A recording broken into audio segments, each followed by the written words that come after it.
O tema da minha mensagem hoje é Felizes os pacificadores. Bem-aventurados os pacificadores, pois serão chamados filhos de Deus. Nós temos estudado aqui o Sermão do Monte, e inicia-se justamente aqui com as bem-aventuranças. E eu fiz questão de ler aqui logo no início o primeiro verso, que diz que quando Jesus viu as multidões, Jesus subiu ao monte, e havendo-se sentado, os seus discípulos se aproximaram, e ele começou a ensinar os seus discípulos. Algumas pessoas vão entrar em debate, será se ele estava realmente no monte, ou ele estava num lugar plano? O que nós devemos nos atentar aqui é justamente ao ensino de Cristo, a sua doutrina, o seu sermão que foi pregado. E logo de início eu e você devemos nos atentar, é com quem ele está falando, para quem esse sermão foi direcionado. Esse sermão não foi direcionado para os ímpios, esse sermão não é uma utopia, mas esse sermão foi direcionado para o povo de Deus, para os filhos de Deus. Ou seja, não é algo que está distante de nós, mas é algo que eu e você devemos buscar, e não apenas buscar, ou melhor, nós não devemos buscar as bem-aventuranças. As bem-aventuranças devem fazer parte da minha vida e da sua vida, porque o Sermão do Monte e as bem-aventuranças refletem, ela mostra um perfil daquele que é filho de Deus, daquele que é um cristão genuíno e verdadeiro. Mas é claro, se você olhar para as bem-aventuranças, logo no início, como nós temos estudado, você poderá perceber que é algo completamente impossível, tratando-se de seres humanos como nós, obedecermos ou vivermos de acordo com estas bem-aventuranças. Vivermos de acordo com os ensinamentos de Cristo. Então é algo impossível você exigir de um ímpio que ele viva da maneira que as Escrituras nos ensinam. É impossível você pedir para um ímpio obedecer ou andar de acordo com os mandamentos da palavra de Deus. Então isso aqui nós precisamos de uma intervenção divina e diária em nossas vidas. E nós precisamos compreender que estas bem-aventuranças, elas devem estar nítidas em sua vida. Se você de fato é um cristão, se nós de fato somos cristãos, as bem-aventuranças devem estar explícitas em nossa vida. Quando as pessoas olham para nós, será se elas conseguem ver essa marca, as marcas do caráter de um cristão? Quando as pessoas olham para você, elas conseguem ver que você é um filho de Deus, como você propaga e diz ser um filho de Deus? É isso que nós devemos nos atentar. Então as bem-aventuranças, elas são características do verdadeiro cristão. Como eu disse, o verdadeiro cristão, ele não deve buscar ter as bem-aventuranças. Ele é obrigado a ter as bem-aventuranças. Ele não deve buscar, isso deve fazer parte da vida dele. Ele é obrigado a ter, a expressar isso por meio de sua vida. As bem-aventuranças traçam o perfil do verdadeiro cristão, daquele que realmente teme ao Senhor, daquele que realmente o Espírito Santo age sobre a vida dele, aquele que realmente um dia o Senhor o quebrantou, teve os seus olhos abertos e realmente enxergou os seus pecados. As bem-aventuranças traçam o perfil do verdadeiro cristão. E é por isso, não é nada assim ocasional, que Jesus começou dizendo, bem-aventurados os pobres em espírito. Ou seja, aqueles que reconhecem a sua podridão, a sua miséria, ou seja, que foram afetados pelo pecado, que não podem nada sem Deus. São esses que de fato vão se prostrar diante do Senhor, vão chorar por conta dos seus pecados, esses que vão ser mansos e por aí vai. Então as bem-aventuranças, elas estão ali numa ordem crescente. Então, portanto, meu irmão, em mais esse trecho, nós somos conduzidos aqui a lembrarmos do seguinte: isso aqui, os ensinamentos, é algo impossível para um ímpio obedecer. Isso aqui, nós vivermos, obedecermos, isso fazer parte de nós, é necessário uma intervenção divina. É somente para aquele que realmente nasceu de novo, o Espírito Santo habita dentro dele. Somente aquele que foi regenerado, somente aquele que nasceu de novo, aquele que realmente foi transformado pelo poder de Deus, pelo poder de sua palavra e pelo Espírito Santo agindo sobre ele, que pode sim se submeter e viver da maneira que o Senhor nos ordena. Você precisa se lembrar que quando Jesus começa as bem-aventuranças, ele diz, olha, bem-aventurados os pobres em espírito, pois deles é o reino do céu. Jesus já começa as bem-aventuranças justamente porque versículos ou capítulos anteriores, qual era a mensagem de João Batista? Arrependei-vos porque está próximo o reino dos céus. Jesus anunciou a mesma coisa. Arrependei-vos porque está próximo o reino dos céus. Aqueles judeus, diferente de muitos que se dizem cristãos hoje, aqueles judeus tinham um domínio do Antigo Testamento. Eles dominavam a palavra de Deus. Eles conheciam as Sagradas Escrituras, diferente de muitos hoje. Então eles tinham o entendimento e tinham o conhecimento que viria o Messias, o libertador. Que Deus um dia enviaria o Messias, o libertador do seu povo. Então é claro que aqueles judeus, como eles tinham domínio do Antigo Testamento, eles conheciam as inúmeras profecias acerca do Messias. É claro que aqueles homens talvez estavam esperando, talvez não, este era o grande problema deles, eles estavam esperando o Messias, mas o Messias materialista. Eles estavam esperando o Messias, talvez, militarista. O Messias, talvez, nacionalista. Eles não estavam esperando o Messias, que viria não para estabelecer o seu reino nesta terra. Como Jesus disse, o meu reino não é daqui. E é por isso que ele começa já as bem-aventuranças, levando o seu público, o seu povo a perceberem do que ele está falando. Eu não estou falando deste mundinho, desta terra. O meu reino não é deste mundo. Mas aquele que for pobre em espírito, dele é o reino dos céus. Então os judeus esperavam esse tipo de Messias. E Martin Lloyd Jones, comentando sobre isso, ele diz: as pessoas sempre tendem por materializar as grandes promessas da Escritura. E os judeus não escaparam desse erro fatal, né? E é verdade. Quando nós temos inúmeras promessas nas Sagradas Escrituras, e principalmente num contexto como o nosso, as pessoas tendem a materializar isso, como se tudo fosse aqui e o agora. Por isso que para muitos, céu é você ter dinheiro, inferno é você ser pobre. Por isso que muitos líderes religiosos, eles não pregam mais sobre a ira de Deus. Porque céu é aqui. É você ter bastante dinheiro, ter bastante propriedades e desfrutar desta vida. Então não há necessidade de falarmos da eternidade, do verdadeiro céu.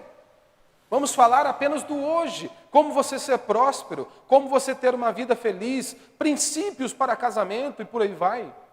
E não se trata da eternidade. Esta é uma prática que prossegue até hoje em nossos dias. Por que é importante nós observarmos isso? Meu irmão, inclusive, talvez o próprio João Batista, você se lembra? João Batista olha para Cristo e diz: eis o Cordeiro de Deus que tira o pecado do mundo. Ele reconheceu que Cristo era o Messias, aquele que deveria de vir para salvar o seu povo dos seus pecados. Mas diante de algumas adversidades, João Batista então ele envia 2 de seus discípulos e faz aquela famosa pergunta a Jesus Cristo, que é descrita lá em Mateus capítulo 11, verso 3. Ele diz: és tu aquele que estava para vir, ou havemos de esperar outro? Por conta dos seus problemas e suas limitações, talvez João Batista estivesse dizendo: realmente eu vi que você operou milagres, você fez inúmeros sinais, mas e aí, quando que vai entrar em vigor o verdadeiro plano? Quando que o Senhor vai se assentar sobre um trono e vai colocar o seu poder e nós estaremos contigo? Perceber que tu és o Messias, que você fez milagre, isso nós já percebemos. Mas quando de fato vai começar o verdadeiro jogo? Os discípulos, não apenas João, mas os discípulos talvez também tinham esse problema. Pensavam que seriam os ministros de Cristo aqui nesta terra. Estavam discutindo sobre poder. Nós percebemos isso também na multiplicação dos pães para mais de 5.000 pessoas. Quando eles viram que Jesus operou um sinal, que foi algo notório, todos se alimentaram, diz João 6,15. Percebendo Jesus que estavam prestes a vir e levá-lo à força para proclamá-lo rei, retirou-se novamente sozinho para o monte. Ou seja, ele fez um sinal, as pessoas viram o milagre, e as pessoas queriam que ele se assentasse sobre o trono. Queria que ele estabelecesse um reinado aqui nesta terra. Jesus se retira. Meu irmão, aqui nós temos um enunciado altamente teológico. Por quê? Mais uma vez, eu e você, nós podemos perceber que este ensinamento aqui de Cristo tem tudo a ver com este mundo e como eu e você vivemos neste mundo. Mais uma vez, se eu e você nos atentarmos a essa instrução, a esta mensagem de Cristo, este ensinamento a respeito deste mundo e como nós devemos viver neste mundo, você vai perceber que está carregado de algo, de conteúdo teológico. Por quê? Martin Lloyd Jones vai dizer que nenhum outro texto, nenhuma outra porção do Novo Testamento, ele é tão mal compreendido e tão distorcido como o Sermão do Monte. Há muitas coisas no Novo Testamento que é muito distorcido, mas Martin Lloyd Jones vai dizer que nada é tão mal compreendido e tão distorcido quanto o Sermão do Monte. Por quê? Muitas pessoas, inclusive em nossos dias, eles são avessos à teologia. Eles querem coisas práticas. É isso que eles querem. E muitos, inclusive, rejeitam o apóstolo Paulo. Dizem que Paulo é um homem muito teológico, que nós deveríamos ficar com os ensinamentos de Cristo, que para eles são coisas práticas e fáceis de compreender. E aí, principalmente quando eles chegam aqui no Sermão do Monte, eles tratam do Sermão do Monte como se fosse apenas algo moral. Eles não conseguem ver a profundeza, quão profundo e quão rico é o Sermão do Monte, e quanto que ele é altamente teológico. Eles não conseguem perceber isso. Muitas pessoas chegavam a dizer acerca do apóstolo Paulo que ele foi aquele judeu sobrecarregado de noções legalistas, que apareceu ali em cena para embutir, inculcar o legalismo ao glorioso, agradável, simples evangelho de Jesus Cristo. Ou seja, eles dizem que Paulo veio para complicar as coisas. Basicamente é isso que eles estavam dizendo. Ou seja, essas mesmas pessoas que se dizem avessos à teologia, muitos deles se mostram totalmente interessados pelo Sermão do Monte.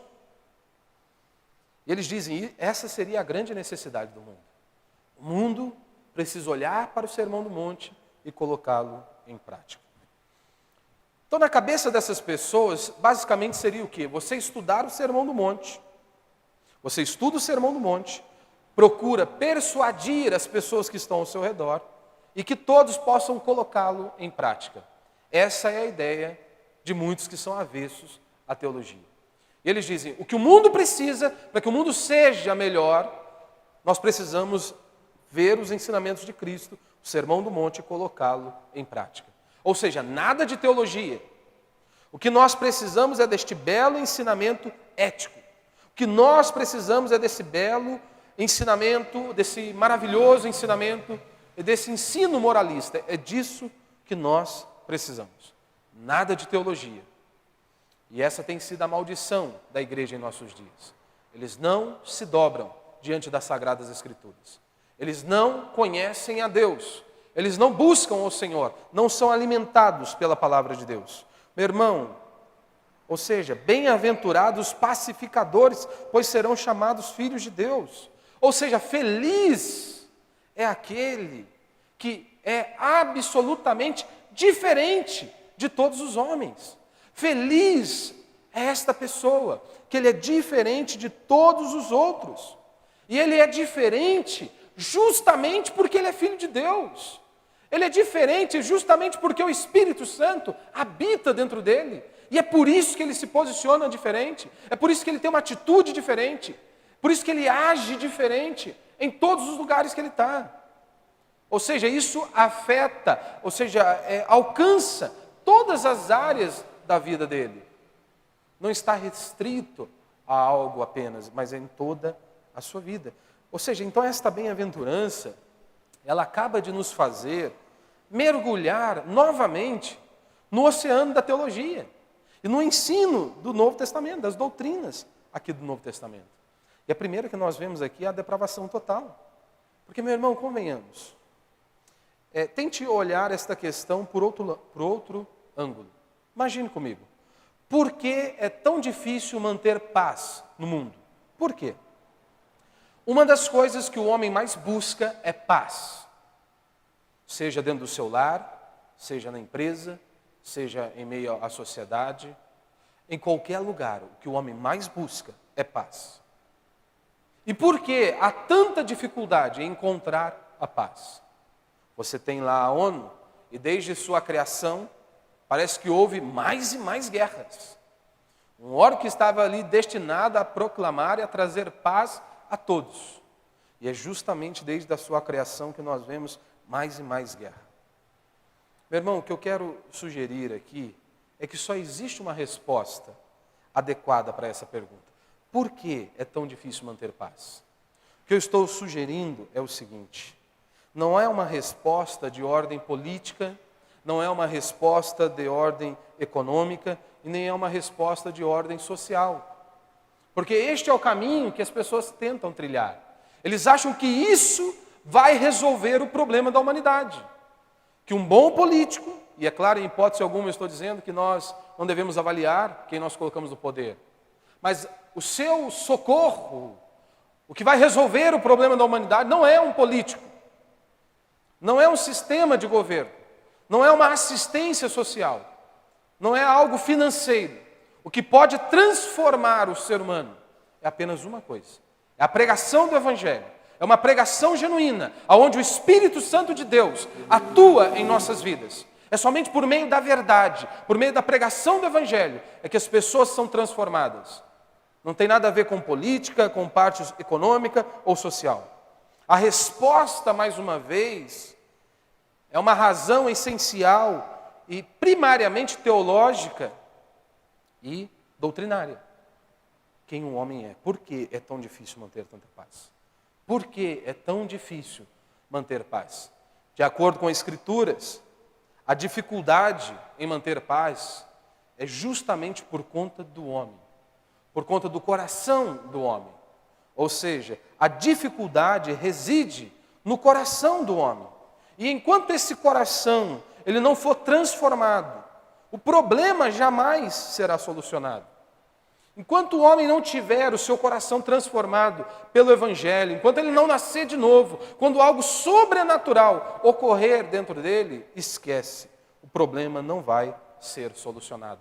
Por mais que você tente recursos exteriores, não vai solucionar o seu problema. Imagine comigo, você tem uma fonte que jorra água, só que nós temos um problema, essa fonte, ela já sai ali, ela já começa a brotar uma água contaminada. Adianta você tratar essa fonte ao longo, se você não tratar a base dela, de onde está saindo a água? Não adianta, você vai gastar inúmeros dinheiro, com inúmeros produtos, vai ser uma perda de tempo e não vai solucionar o problema. É exatamente isso que acontece com o ser humano. As pessoas tentam resolver o problema dos homens de todos os lados, mas o principal está ali, no coração do homem. O problema não é o meio, a sociedade, como disse Rousseau e muitos outros homens. O que estraga, o que corrompe o homem é a sociedade. Não, não é isso. O problema do homem é o seu coração, é o seu pecado. Esse é o grande problema do ser humano. Então não adianta apenas tratarmos questões exteriores. A única saída, então, meu irmão, não é política e nem social. A única saída é o verdadeiro Evangelho ser pregado. É a mensagem do Evangelho. É a única que pode transformar o interior do ser humano. E é disso que nós precisamos. Então, primeira definição aí do que é ser um pacificador, né? O que é ser um pacificador? Um pacificador é aquele que promove a paz. É aquele que faz a paz, que leva a paz. Ele é um embaixador da paz, ele leva a paz. ele tem uma paz ativa. Esse é o resumo. O que é um pacificador? É aquele que promove a paz, aquele que leva a paz. Antes de analisarmos como conhecer um pacificador, você, apenas com esta informação, você consegue avaliar a sua vida? Você é um pacificador? Aonde você chega, você leva a paz?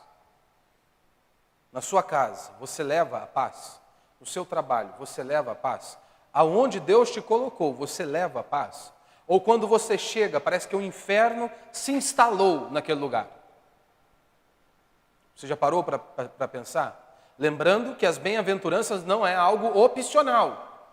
É uma obrigação você ter as marcas de um cristão em você. É uma obrigação nós carregarmos essas marcas.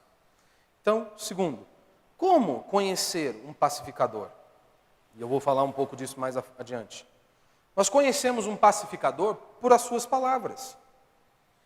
Você é um pacificador ou você é um agitador? Quem você é? Aquele que promove a paz, aquele que estabelece a paz, aquele que traz a paz aonde ele chega, ou você é um agitador? Você, ao invés de trazer água, você é um incendiário, você traz a lenha, você traz o combustível para que o negócio incendeie ainda mais. Quem você é? O pacificador ou o agitador? A Escritura diz que nós, o crente, o Filho de Deus, ele não deve andar como mexeriqueiro entre o povo de Deus. Ou seja, ele não deve ficar de leve trás, ele não deve ser fofoqueiro. É isso que a Escritura está dizendo. O Filho de Deus não pode ser assim. Ele não deve andar como mexeriqueiro entre o povo de Deus. Ou seja, você é um pacificador ou um agitador?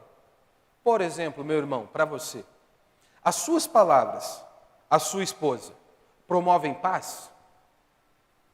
Você já pensou nisso? Quando você se direciona à sua esposa, como você a trata, como você se dirige a ela, as suas palavras promovem paz? Ou você é o agitador? Quando você abre a boca, parece que o inferno está se instalando naquele lugar. Quando o crente chega no lugar, parece que aí que o inferno está se instalando naquele lugar. Você já parou para pensar? E você, minha irmã? Quando você fala com o seu marido, você promove paz? Ou parece que o inferno está se instalando ali em sua casa? Você já parou para observar isso? Nós não pensamos. O fofoqueiro, ele não é pacificador. Nós podemos ver isso em Tiago, e eu vou ler aqui para você, diz o seguinte. Tiago, ele faz uma comparação, né? Vede também os navios, embora tão grandes e levados por ventos impetuosos, são conduzidos por um pequenino leme, para onde o timoneiro quer. Assim também a língua é um pequeno membro do corpo, mas se gaba de grandes coisas. Vede como um grande bosque incendiado por uma faísca. A língua também é um fogo, sim, como um mundo de maldade. Ela é colocada entre os membros de nosso corpo. Contamina todo o corpo e põe em chamas o curso da nossa existência, sendo por sua vez posta em chamas pelo inferno. E aí ele começa a descrever aqui. Está vendo? A Escritura orienta que nós devemos ouvir mais, falar menos. Quem fala demais, peca mais. Você deve tomar conta da sua boca, da sua língua. Você deve tomar cuidado. Para que você usa a sua boca e a sua língua? Para promover paz ou para incendiar mais um negócio? Você vem como um pacificador ou aquele agitador? Ou você traz a lenha para aumentar ainda mais o incêndio ali? Meu irmão, o fofoqueiro, ele deve avaliar se ele não é um cristão. Impossível ele ser um cristão. É impossível. Porque convenhamos, meu irmão, se nós somos seguidores de Cristo, você precisa se lembrar disso. Somos chamados cristãos, não é um elogio. Não é um elogio. Somos chamados cristãos porque somos adeptos de Cristo, seguidores de Cristo.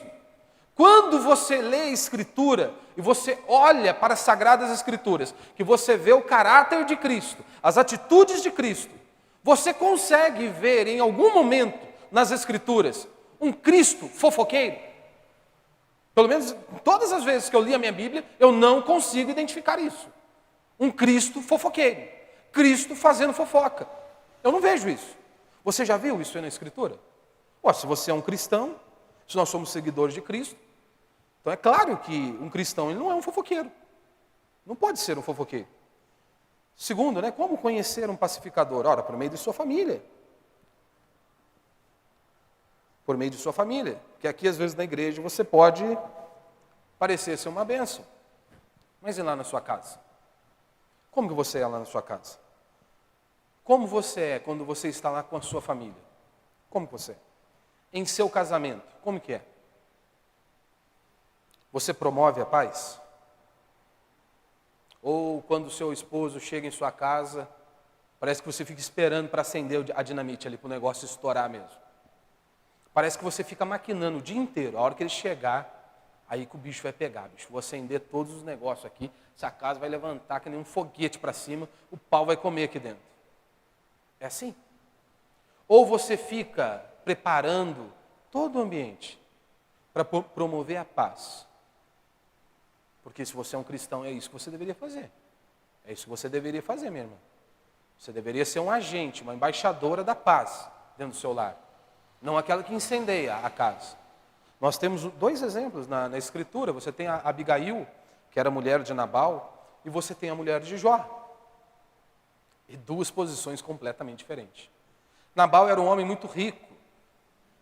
Nabal tinha muito dinheiro. E certa feita, Davi deu uma ordem a seus servos que fossem até Nabal e pedissem a Nabal que ele desse alimento para toda aquela tropa. Nabal, cheio da grana, cheio do dinheiro, tinha uma mulher chamada Abigail, mulher quebrantada, mulher que realmente promovia a paz. E diz então que Nabal olha para aquele homem, para os servos de Davi, e diz: não, eu não vou dar nada não, rapaz. O que Davi está pensando? Eu nem sei quem é Davi, filho de Jessé, nem sei quem é esse homem. Estou nem aí para isso. Voltaram e avisaram Davi o que havia ocorrido. O que você acha que aconteceu? Davi queria matar Nabal. E Davi disse que ele ia matar Nabal, matar os seus filhos, antes do amanhecer. Diz então que sua mulher ouviu a atitude de seu marido. E ela então prepara a comida e vai até Davi. Chega ali, ela suplica a Davi. Pede para que Davi não escute a Nabal. Que Davi não desse ouvido a Nabal, mas que recebesse a oferta que ela estava levando, que era o alimento para a tropa.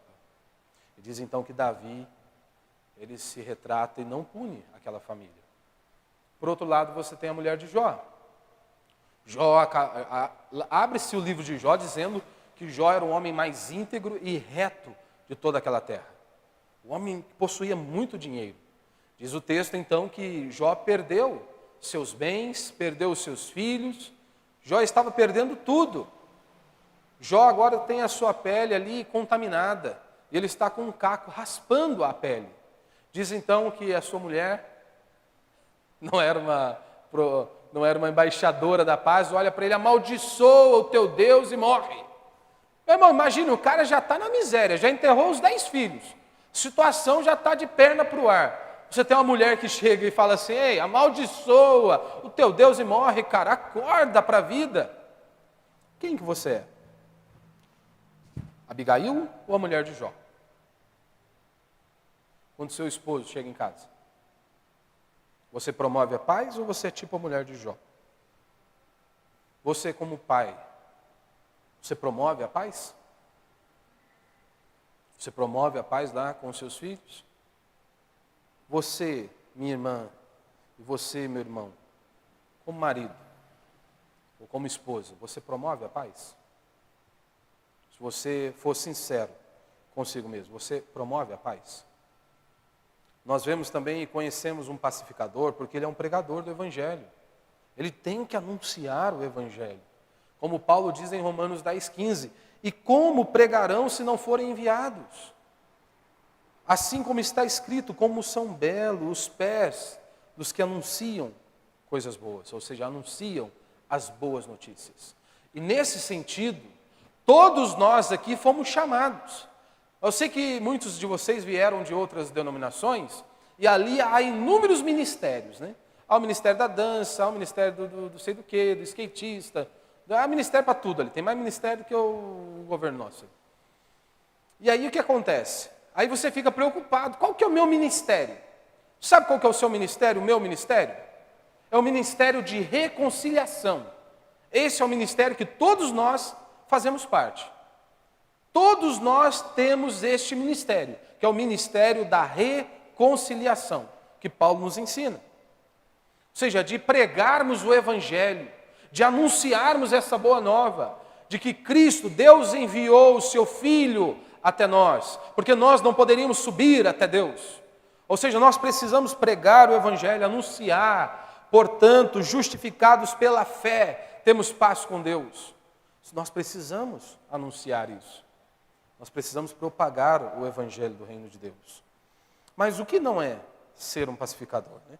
É aquela pessoa que tem aliança com qualquer um. Ele cria raízes, cria vínculos profundos ali, com qualquer pessoa. Esse não é um pacificador. Uma pessoa que cria aliança e vínculo com qualquer um. Não é pacificador aquela pessoa que tem comunhão, intimidade. Ou seja, ela tem uma associação com os ímpios. A Escritura condena isso. Ah, pastor, mas então, como é que eu vou fazer? Eu vou me fechar dentro da caixa? A Escritura diz que não. Não é assim. Ora, mas lá você tem que ser diferente. E você não precisa criar relacionamentos profundos. Não existe essa comunhão entre luz com trevas. Ah, eu me dou melhor com um ímpio do que um cristão. Então você não deve ser cristão. Por causa disso, é simples. Simples assim. Ou o outro não é crente. Só tem essas duas saídas. Ou você não é crente, por isso se dá bem com o ímpio, ou o que diz que é crente é um ímpio também. E você é crente de verdade, por isso não se dá com ele. Só pode ser esse caminho, não tem outra saída. Não tem como você não ser um pacificador, é aquela pessoa que ela quer ser ecumênica. Né? Ele quer estar bem com todo mundo, com toda a religião e com todo mundo. Né? Vai estar lá o padre, o pastor e o macumbeiro, todo mundo junto. Não, vamos fazer uma celebração aqui de amor para a vida e para a natureza. Não existe isso aí. Isso não é ser pacificador. Eu não posso ouvir o camarada dizer que a vaca é um deus e eu ficar quieto. Não existe isso. Eu não posso ouvir um camarada dizer que nós somos salvos por nossas obras e ficar quieto. Se a Escritura, em toda a Escritura, é condenado essa ideia, esse ensinamento. Nós somos salvos unicamente e exclusivamente pelos méritos de Cristo e ponto final. Então eu não posso ouvir, eu sou salvo por conta das minhas boas obras e por conta do meu dinheiro ou por conta de fulano de tal. Eu não posso concordar. Ouvir esse ensinamento e ficar quieto. E dizer, não, eu sou um pacificador. Eu sou um embaixador da paz. Não, você não é um embaixador da paz nesse sentido. Não, isso não existe. O fato de eu ser um provedor ou um promotor da paz não está em jogo quando a verdade está sendo desprezada. Nós temos que zelar pela verdade. Não tem como ser um promotor da paz se estão colocando a verdade em xeque. Não, vamos desprezar a verdade para ficarmos bem com todo mundo. Não, isso não é você ser promotor da paz. Isso não é você ser um pacificador. Isso aí é ser frouxo. Isso aí é ter medo de arrumar problema e dor de cabeça. Isso não tem nada a ver com ser pacificador. Lutero já dizia isso. A paz, se possível. A verdade, a qualquer preço. O próprio apóstolo Paulo já nos ensinou. Do que depender de vós, mantenham paz com todo. No que depender de vós. Ou seja, estejam centrados na Escritura, firmados na palavra de Deus, mas se for colocar a verdade em xeque, esqueça. A paz, ela não pode ser feita à custa da verdade. Você não pode ficar quietinho ali. Aquele que não é pacificador é aquela pessoa que é conivente com o pecado. Isso não é ser pacificador. Pacificador, muitas vezes, ele vai confrontar o pecado, porque ele é um agente das boas novas. Ele propaga o evangelho do reino de Deus. Então ele confronta o pecado. Ele diz, você está indo por um caminho de morte. Você está indo por um caminho de destruição. Então o que é, ser um pacificador? É aquele que foi reconciliado com Deus. Nós fomos reconciliados com Deus por meio de Cristo Jesus. É isso, nós não fomos criados, em primeiro lugar, para sermos felizes. Cristo não veio ao nosso encontro para te dar uma casa na praia. Cristo não veio ao nosso encontro para te dar um carro zero. Ele veio para nos dar paz com Deus, para nos reconciliar com Deus. Então, ser um pacificador é aquela pessoa que, em primeiro lugar, ele foi reconciliado por Deus. Foi reconciliado com Deus. A culpa foi removida. Ou seja, a culpa foi removida, ele tem a verdadeira paz. Você se lembra? Isaías diz, né? Para os perversos, diz o meu Deus, não há paz. Eles podem ter dinheiro, eles podem ter belos carros e boas casas, mas eles não terão paz. E a mesma coisa é para aquela pessoa que se diz cristã, que ela vive em pecado. E é impossível, é inconcebível essa ideia. Tenho pregado isso aqui no domingo. O cara que diz que é crente, mas ele vive em pecado? Não, ele não é crente. Ele não é. João vai dizer isso em suas cartas. É impossível. Ou seja, então os ímpios e esses que dizem ser crentes e vivem em pecado, eles nunca vão desfrutar da verdadeira paz. Aquela paz que Jesus disse que Ele deu e o mundo não pode roubar. Então os ímpios não desfrutam disso. E aquelas pessoas que vivem na prática do pecado também não desfrutam disso. O que é ser um pacificador? É aquele camarada que ele não fica criando conflito com todo mundo, com as pessoas ou com um grupo de pessoas. Ele não cria conflitos. Ele está ali para apaziguar. Como eu disse, ele não é um banana, mas ele não está ali para incendiar o negócio. Ele escuta, ele analisa, para depois ele falar, para depois ele abrir a boca. O que Cristo está nos ensinando aqui é o seguinte: o verdadeiro cristão, ele não apenas tem uma paz interior, mas ele promove essa paz. É isso que Jesus está nos ensinando. Um cristão, além dele ter a paz, ele promove a paz. Quando nós chegamos aos lugares, nós promovemos paz. Quando você chega lá em meio aos seus familiares, você promove paz. Quando você chega em sua casa, você promove paz. No seu trabalho, você promove paz. Ou você chega, a pessoa diz, olha, está chegando o inferno aí. O inferno está se instalando aqui. Jesus disse, olha, os pacificadores serão chamados filhos de Deus. Será se você pode ser chamado filho de Deus? Será? Analisando esse ponto, quando você chega aos lugares, a sua casa, por exemplo, podemos dizer, você chegou um filho de Deus aqui? Ou talvez é um filho de Satanás que está chegando ali. O que será que está chegando? Sabe o que é mais triste? É você olhar aqueles que se dizem cristãos indo totalmente na contramão dos ensinos de Cristo. Eles simplesmente negligenciam os ensinos de Cristo e decidem trilhar as suas vidas. Isso é o mais triste, que nós temos de pessoas assim, que se dizem cristãs, mas eles vão na contramão de todo o ensino de nosso Senhor Jesus Cristo. E nós vemos aqui também, mais uma vez, bem-aventurados os pacificadores, pois deles, bem-aventurados os pacificadores, pois serão chamados filhos de Deus. Ou seja, o pacificador, ele trabalha para manter a paz onde ele está. Ele trabalha para manter a paz. Ele quer que aquele lugar seja um lugar de bênção. Você é assim? Meu irmão, a sua casa, deveria ser um pedacinho do céu. Será se é isso que nós vemos dentro dos nossos lares? Porque muitos, a casa não parece um pedacinho do céu. Parece que é um pedacinho do inferno, o lugar. Que é um lugar que não se tem paz, onde não há harmonia. A sua casa deveria ser um pedacinho do céu. Você, como um cristão, um filho de Deus, deveria promover a paz dentro do seu lar. Você promove paz dentro do seu lar? Ou parece que o seu maior prazer é incendiar um negócio? O que você faz? O pacificador, ele trabalha para instalar a paz onde ela está ausente. Está um pé de guerra, vamos tentar estabelecer a paz. Isso é um pacificador. Não tem paz aqui, mas vamos tentar estabelecer a paz. Porque, afinal de contas, eu sou embaixador da paz. Eu sou filho de Deus. Eu sou um pacificador. É isso que ele vai fazer. Se você foi reconciliado com Deus, você deve ser um pacificador. Agora, é claro, se você nem nasceu de novo, claro que você vai ser o agitador da história.